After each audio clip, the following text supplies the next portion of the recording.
srednješolskega, moram reči, da natančnih številk nimam. Ta problem smo zaznali že zelo hitro. Tudi moram reči, da ni šlo toliko za vprašanje številk, kot pa vprašanje neke logičnosti, neke logike, kako stvari tudi v drugih delih življenja pravzaprav stojijo. In zaradi tega, bolj zaradi tega, kot pa zaradi številk, smo zelo hitro pristopili k spremembi. Moram pa reči, da je pač nekaj časa trajalo, zato ker je to občutljiva materija z vidika osebnih podatkov, treba je bilo uskladiti z informacijskim pooblaščencem in tako naprej.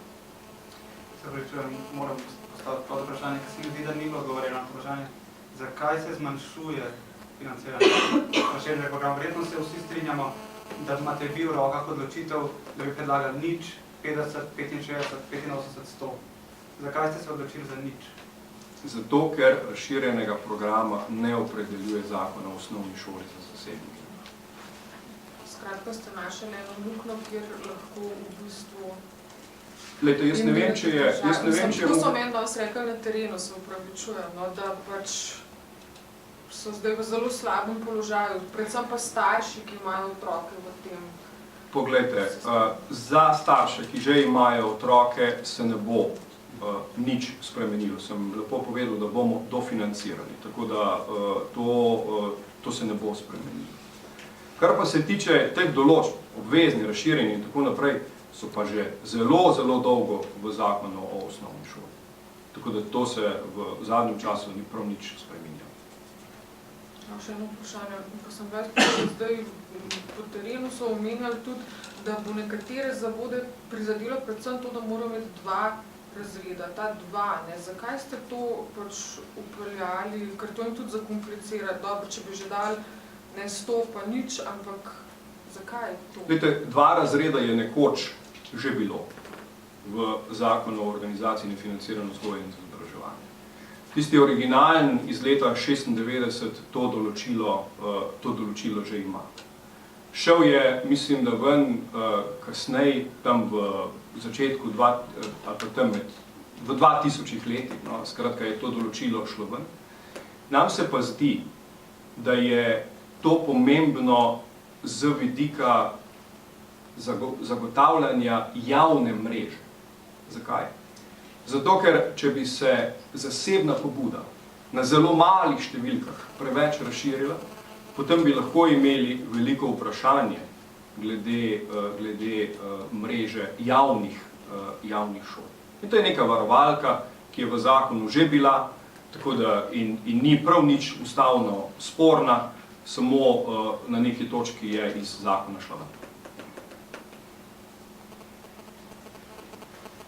Ali te, ki so zdaj v zasebnih šolah, bojo imeli čez zmer 85 ali 185? 85, razen če seveda v parlamentarnem postopku ne bo drugače odločeno.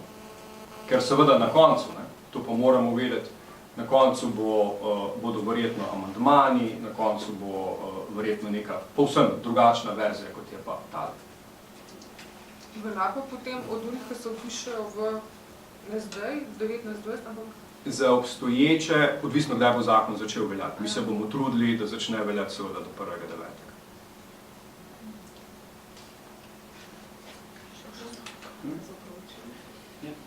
Kaj pa zakon? Oprosti. Ki določa glede samšom za druga dva. Kdaj pa tiste dva bi začela veljati? Tudi do takrat, zato ker mi smo pač, vse veste, mi smo vezani na šolsko leto, in pri šolskem letu je pač vedno lovimo tisti rok 1.9. Zato je vlada tudi predlagala za srednješolska zakona po skrajšanem postopku, ZOFVI po rednem postopku. Zdaj, če jaz prav vas razumem, vi nekako pravite, da zasebnim šolam ni treba ponuditi razširjenega programa, ampak te šole pravijo, da to trenutno morajo obvezno ponuditi, se pravi podaljšano bivanje, jutranje varstvo. Glejte, zakon o osnovni šoli jih k temu ne zavezuje. Če pa same želijo, Zdaj lahko ponudijo in vi ga financirate, recimo, ne? Ja, zdaj ponudijo in mi ga financirajo. Ampak še enkrat, zakon o osnovni šoli od njih tega ne zahteva, zato da je njihov program javno veljavn oziroma pridobi javno veljavnost. Ampak predvidevam, če tega ne bi ponudile, da bi bile povsem nekonkurenčne. Ne? Se pravi, dvomim, da bi kater starš pisal otroka v tako šolo, kjer nima podaljšanega bivanja, recimo. Sploh če je zaposlen, če dela cel dan, recimo. Glejte, tule vendar je treba vedeti nekaj drugega.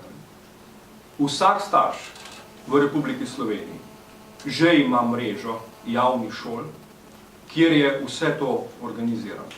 Vse to, kar pravi. Ima pa vso pravico, in prav je tako, da ima vso pravico, da pa seveda otroka vpiše tudi v zasebno šolo, če želi.